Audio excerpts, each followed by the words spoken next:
Another Tuesday, another downpour. The world outside the cafe window was a blur of gray streaks and hurried umbrellas.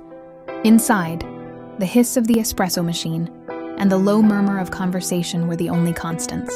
I sat alone, nursing a lukewarm coffee, watching the rain trace lonely paths down the glass, each drop a reflection of the quiet emptiness in my chest. The chair opposite me was, as always, empty. It was just another day, lost in the rhythm of solitude, until the chime of the doorbell cut through the quiet hum. The sound barely registered at first, but then she walked in, shaking the rain from her coat like a fledgling bird, a splash of color in a monochrome world. Her eyes, the color of warm honey, scanned the room before landing on the last empty table, the one beside mine. As she moved, a small leather wallet slipped from her pocket, landing with a soft thud on the floor. Our hands met as we both bent to retrieve it, a jolt of electricity passing between us, a clumsy, unrehearsed moment that felt more real than anything I had experienced in years. Her laugh was like the first ray of sun after a long storm. That one accidental touch sparked a lifetime of moments. Our days became a montage of shared joy.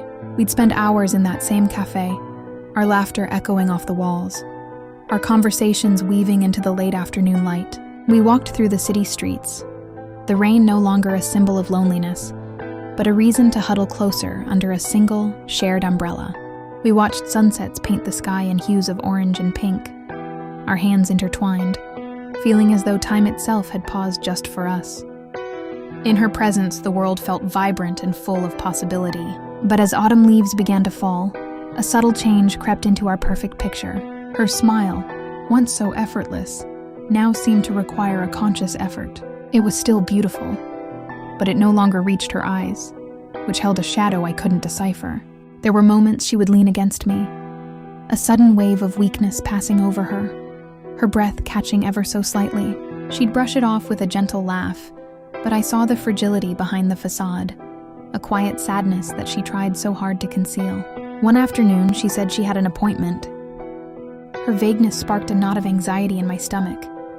I followed her, my heart pounding a frantic, desperate rhythm. The path didn't lead to an office or a studio, but to the sterile, imposing entrance of the city hospital. I watched from a distance as she disappeared inside. Later, I saw her doctors in the hallway, their faces grim, their conversation low and serious. The words were lost to the distance, but their expressions spoke a universal language of finality.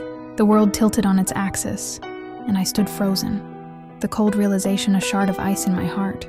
Returning to my apartment, a single white envelope on the doormat caught my eye. It was her handwriting. My hands trembled as I opened it. "My dearest," it began, "if you're reading this, it means I couldn't find the words to say goodbye in person." Each word was a testament to our brief, beautiful time together, a love letter and a farewell all in one. Tears blurred the ink as I read her final wish, for me to remember the laughter, not the sorrow. A desperate, primal need to see her one last time surged through me. I dropped the letter and ran, the city lights a frantic blur around me. I burst into the hospital wing, my breath ragged, my hope a flickering flame against a gathering storm. I found her room, but my heart stopped. The bed was empty, the sheets stark white and neatly folded. The silence in the room was deafening, an absolute finality that echoed the hollowness growing inside me. She was gone, not just from the room, but from the world. And so, I find myself back here, in the same cafe, at the same table. It's Tuesday again and it's raining. The chair opposite me is empty, a stark reminder of a presence that was once so vivid.